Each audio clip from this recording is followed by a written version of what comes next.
The 16th of May 1943. 23:27 hours. Mohn Reservoir, Germany. The water does not move. Moonlight stretches across the reservoir like a sheet of cold glass, smooth and perfect, reflecting the dark hills that hold it in place. At the far end of the valley, the dam rises, vast, curved, absolute, its concrete face swallowing the night behind it. Then the silence fractures. Not the distant murmur of high-altitude bombers, safely unseen. This sound is low, immediate, violent, engines tearing through the valley itself, bouncing off the hillsides, growing louder by the second. A sentry on the dam stiffens. He looks up, confused, because aircraft are never this low, never this loud, never this close. Out of the darkness, the bomber bursts into view. A 4-engine Avro Lancaster skims across the reservoir at rooftop height, barely 60 feet above the water.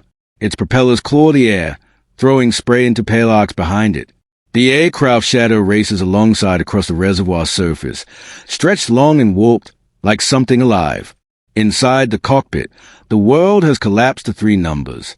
Airspeed, altitude, distance. Nothing else exists. The pilot's hands are locked on the control column, forearms rigid, knuckles white. One instinctive correction, one reflexive pull, and the Lancaster will slam into the water, killing everyone aboard before a single German gun scores a hit. Beneath the fuselage, 2 spotlights burn.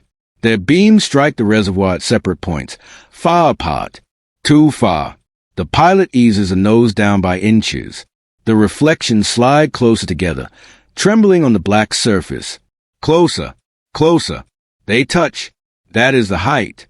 Exactly 60 feet. Perfect. Or fatal. Floodlights erupt along the dam.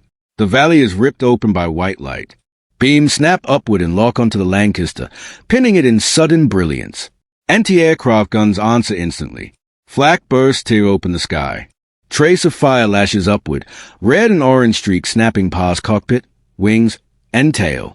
The rear gunner shouts a warning no one needs. The flight engineer watches gauges flicker, waiting for failure. No one looks back. There is nothing behind them now. Only the wall. The bomb aimer lies flat in the nose, pressed against the glass, staring straight ahead. The dam grows impossibly large, concrete filling the windscreen, rushing toward them at more than 200 miles an hour. He does not count seconds. He counts distance. Steady, the pilot says. His voice is calm, unnaturally calm, as if the aircraft is not flying straight at a concrete wall under direct fire. The Lancaster holds its line. Flak bursts close enough to rock the fuselage. A shell rips through fabric and metal on the wingtip. The aircraft shudders, but stays level. The dam now dominates everything. This is where instinct should take over. Pull up, break away. Live, training crushes instinct. Now! The release thumps through the airframe. The weapon drops. For a fraction of a second, it disappears into darkness. Then it strikes the water, and instead of sinking, it bounces. Once, clean and perfect, throwing spray skyward. Twice, skipping forward with unnatural grace, spinning backward exactly as its designer promised. The Lancaster roars overhead, clearing the crest of the dam by yards. The pilot slams the throttles forward and wrenches the aircraft into a brutal turn, diving away down the valley as trace of fire tears through the space they occupied seconds earlier. Behind them, the bomb hits the wall. There is a pause, a single stretched heartbeat. Then the explosion hammers the dam's face, a deep, muffled concussion that sends a towering column of water into the air. The valley shakes. Concrete cracks. But the wall still stands. For now, inside the escaping bomber, no one speaks. They already understand what that means. If the dam did not break, someone else must try. And someone else already is. Out over the reservoir, another Lancaster drops lower. Another pair of spotlights converges on the water. Another crew commits to the same impossible run, knowing exactly how exposed they are, knowing exactly what happened to the aircraft before them. They laugh at the idea. They called it madness. But tonight, the night is exploding in water and fire, and the wall is beginning to fail. Autumn 1942. England. The laughter is brief, but sharp. It cuts through the briefing room like a snapped wire, then fades into a thick, uncomfortable quiet. Pipes smolder. Coffee goes cold. Maps of Europe stare back from the walls, already scarred with pins and grease pencil roots from raids that cost too much and changed too little. At the front of the room stands Barnes Wallace. He does not look offended. He looks patient. On the table in front of him lie drawings that seem to defy instinct, curved trajectories, rotating arrows, equations that suggest a bomb should not do what bombs have always done. Sink. Explode. Disappear. This weapon, Wallace says calmly, will not sink. Not immediately. A few eyebrows lift. He continues. A cylindrical charge. Backspin applied before release. Dropped at low altitude and precise speed. It will skip across water like a stone, over torpedo nets, past surface defenses, strike the dam, cling to it, sink down the wall, and detonate where concrete is weakest. Someone shifts in their chair. Another officer exhales through his nose. You're proposing we fight German engineering with tricks. Wallace nods. With physics. The objections arrive in formation. The dams are massive, curved, reinforced, designed to survive floods and earthquakes. Their defenses are layered. Searchlights, flak towers, torpedo nets, and the delivery profile, low, straight, slow, reads like a casualty list waiting to be written. Training alone will kill men. Operational losses will be worse. Someone says it plainly. This is madness. Wallace does not argue. He slides forward another page. Numbers. If the dams fall, the Ruhr floods, power stations drown, rail yards vanish, coal production collapses, factories stall, not for days, but for months. One breach could do what thousands of tons of high explosives have failed to do. The room goes quiet again, not convinced, but no longer laughing. The proposal is shelved, then quietly resurrected. Discussed in corridors, argued in half-closed offices, read by men willing to look past the first absurd sentence, until the arithmetic becomes impossible to ignore. Approval arrives without ceremony. No announcement, no applause, just sealed orders and a directive marked most secret. A new unit is formed in silence, number 617 Squadron IAF. Its crews are chosen carefully, men with experience, nerve, and the ability to fly by instinct when instruments become lies. Their Avro Lancasters are stripped down and rebuilt, turrets removed, weight shaved wherever possible, bomb bays torn open to cradle a strange spinning drum that looks nothing like a bomb. Training begins immediately, and it is merciless. Night after night, aircraft skim English reservoirs at mast height. Pilots learn to judge altitude not by gauges, but by fear and feel. Hills loom without warning. Mist turns fatal. One misjudgment ends everything. 2 spotlights are bolted beneath each wing, crude, improvised tools. When their beams touch on the water, the aircraft is at exactly 60 feet. 10 feet too high, the weapon fails. 10 feet too low, the aircraft dies. Crashes happen. Men are lost before Germany ever appears beneath their wings. No one complains. They fly again. At the squadron's head stands a man who understands exactly what is being asked of them, Guy Gibson. Calm. Exact, unforgiving. He promises no miracles, only clarity. Runs will be precise, timing absolute. Hesitation will kill faster than flak. When the final briefing comes, the room is silent. 3 targets. Moan, Edda, Sorp. The operation's name sounds almost gentle. Operation Chastise. No one is fooled. Across the channel, German engineers sleep easily. The dams have stood for decades. Their defenses are confident. Their walls are thick. The idea that aircraft could destroy them at night, flying low and straight, is dismissed outright. They laughed at the idea. And now, the men who will test it are warming engines in the dark. The 16th of May 1943, 23:05 hours, Ruhr Valley airspace. The hills rise up to meet them. Not gradually, suddenly. Dark shoulders of earth rush toward the Lancaster's nose, forcing the pilot lower still. He eases the throttles back, letting the aircraft sink into the valley, flying with the terrain instead of above it. Trees blur beneath the fuselage. A church spire flashes past the starboard wing, close enough to touch. Inside the cockpit, no one speaks. This is more dangerous than the target, more dangerous than the guns. 4 engines, heavy with fuel and steel, threading through hostile terrain at night, below radar, below reason. The navigator checks his stopwatch. The luminous hands crawl into alignment. Ahead, the valley opens. The reservoir spreads wide and black, a perfect mirror waiting to betray them. And at its far end, the dam emerges from the darkness, pale, curved, immense, bristling with cables, towers, and confidence. Floodlights snap on. The night is ripped apart by white glare. Beams lock onto the Lancaster instantly, pinning it like an insect on a board. Anti-aircraft guns answer in the same heartbeat. Flak bursts punch the sky. Trace of fire lashes upward in red and orange arcs, tearing past cockpit, wings, and tail. The Lancaster does not climb.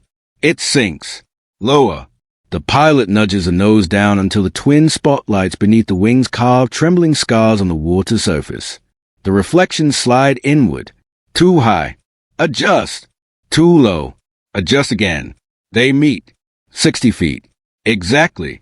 The bomb aimer presses flat against the nose glazing, eyes locked on the dam wall rushing toward them. The sense of speed becomes overwhelming. Water screaming beneath them, concrete swelling to fill the windscreen. Trace of fire intensifies. A burst rips through the starboard wing. The aircraft jolts. Warning lights flicker, then steady. The flight engineer's hand hovers, ready to call it. He doesn't. Hold it. The pilot says, voice iron flat. This is a point of no return. Every instinct screams to pull up, to break away, to live. Training crushes instinct. Stand by. The Lancaster roars straight at the wall. Now! The release thumps. The weapon drops, spinning backward as it strikes the water. Spray erupts in a white arc. The bomb skips. Once, clean and perfect. Then again, racing toward the dam as if guided by invisible rails. The Lancaster clears the crest by yards. The pilot slams the throttles forward and hurls the aircraft into a savage turn, diving down the valley as trace of fire chews through the space they occupied seconds earlier. Behind them, the bomb hits. The explosion is deep and unnatural, a violence contained underwater before bursting outward. A towering column of water surges up the dam's face. The shockwave rattles the escaping bomber. Inside the cockpit, no one cheers. They look back. The wall still stands. Cracked, scarred, but standing, which means the arithmetic hasn't changed. Another Lancaster is already lining up. Then another. The reservoir becomes a killing ground. One aircraft takes a direct hit on its run. It vanishes in a blinding flash, wreckage scattering across the water. No parachutes. No voices. Just empty air where crew existed seconds before. The next pilot does not hesitate. He drops lower. Spotlights meet. Bomb away. Again the weapon skips. Again it strikes. Again the dam absorbs a punishment. Groaning, flexing, wounded beyond its design. Hairline fractures spread like veins across the concrete face. Water begins to seep through places that were solid minutes before. Inside a circling Lancaster, a crewman grips the window frame, breath held. The wall shudders. For a moment, nothing happens. Then the concrete gives. A section collapses inward with a grinding roar. The reservoir surges forward, pouring through the breach in a white, unstoppable torrent. Millions of tons of water hurl themselves into the valley below. The laughter from briefing rooms dies here. The wall is broken, but the night is not finished. Fuel is low. Aircraft are missing. And 2 more dams still stand in the dark. The 16th of May 1943. After midnight. Central Germany. The flood announces itself before anyone sees it. A deep, rolling roar pushes through the valleys downstream of the Möhne, lower than thunder, constant, growing. Windows shudder. Dogs begin to howl. People wake with the instinctive certainty that something enormous is moving in the dark. Then the water arrives, not as a wave, but as a wall. It tears trees from their roots and flings them like splinters. Bridges snap and vanish. Rail lines twist and buckle as the surge slams into them. Power stations disappear beneath churning foam, turbines choking as the Ruhr's electrical heartbeat falters and dies. Factories go dark, not because of bombs, because water has found a way inside the wall. Above the devastation, the raid splinters. Lancasters peel away from the moan in ones and twos, radios crackling with clipped call signs and long silences where voices should answer. Some aircraft turn south, skimming ridgeline toward the next target. The Eder Dam waits in a narrower valley. Worse terrain. No straight run. Hills crowd in on both sides, forcing pilots to dive, climb, bank, then snap level at the last possible second. There's no altitude left to trade. No margin left to borrow. Floodlights snap on. Flak erupts. A Lancaster drops lower still, so close to the water that its shadow races along the hillside beside it. Trace of fire claws past the cockpit. The pilot fights the controls, holding the aircraft steady as the spotlights beneath the wings burn twin scars across the reservoir. They meet. Bomb away. The weapon skips, but the dam is earth-filled, not solid concrete. The explosion hammers a valley, throwing water and debris skyward. The wall shudders and holds. Another run. Another aircraft. One Lancaster clips a hillside and disintegrates in a blinding flash, the shockwave rolling through the valley. The crew behind it flies straight through the smoke without breaking away. They cannot stop now. Finally, repetition wins. The earthen wall slumps, then collapses inward. A second torrent bursts free, racing toward towns that are still asleep, places that will be drowning before dawn. Farther east, other crews push on through exhaustion and fuel warnings. Aircraft limp, damaged and alone, engines running rough. Every mile flown now is a wager. By the time the surviving bombers turn for home, the eastern sky has begun to pale. Fuel gauges hover near zero. Navigation lights remain dark.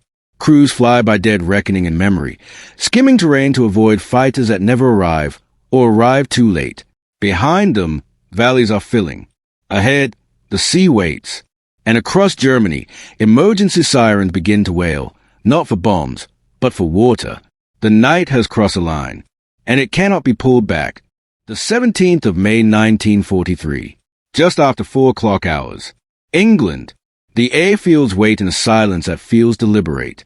Mist clings low to the grass. Engines idle without warmth. Men stand beside dispersal huts with clipboards and watches, eyes fixed on the eastern sky, counting shapes that might, or might not, be coming home. A speck appears. It grows slowly, unevenly, wobbling as if unsure it belongs in the air at all.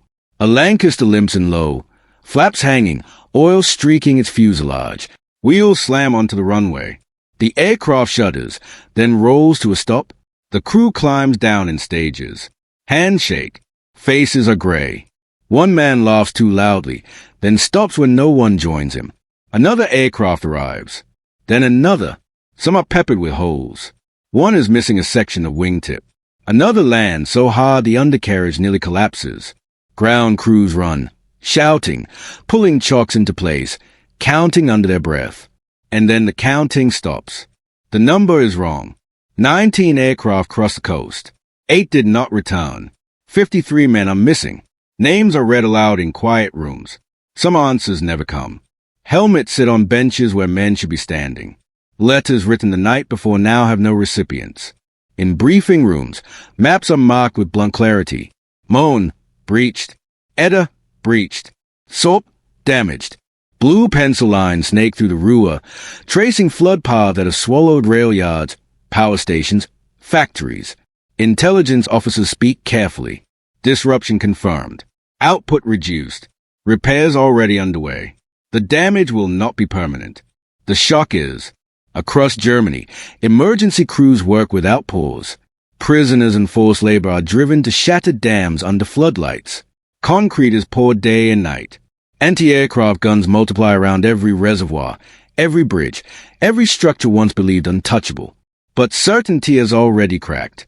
Back in Britain, a quiet engineer reads the reports alone.